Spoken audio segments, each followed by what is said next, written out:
মুখে জল চলে আনা বাড়িতে বানানো হলো স্পেশাল ফুচকা। হ্যালো বন্ধুরা, আজ আমি স্পেশাল ফুচকা বানিয়েছি। শুনতেই পেলেন, এই স্পেশাল ফুচকা আব্বা বানিয়েছে। দোকান থেকে রেডিমেড ফুচকা কিনে নিয়ে আসাই বাড়িতে সেগুলো বেশ ভালোভাবে ভাজা হলো গরম গরম তেলে। খুব সুন্দরভাবে ফুলে উঠেছেন, দেখেছেন একদম পারফেক্ট গোল গোল শেপে নিয়েছে। দেখতে দেখতে মুখে জল চলে আসছে, তাই না? আচ্ছা, তোমরা যখন ফুচকা খেতে যাও তখন কোন ফুচকা খেতে বেশি ভালো লাগে?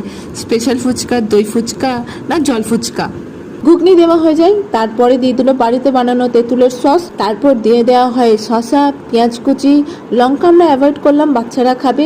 তোমরা যেখান থেকে দেখছো তোমাদের এলাকার কোনো ফেমাস ফুচকাওয়ালা থাকলে একটু কমেন্ট করে জানাও, আর সেখানকার ফুচকা কেমন খেতে সেটাও জানাতে ভুলবে না। ওপর থেকে আরেকটু সেও ভাজা দিয়ে দিলাম, স্বাদ মতো নুন, আর আবার সেই তেঁতুলের সস গার্নিশ করা হলো ধনেপাতা দিয়ে।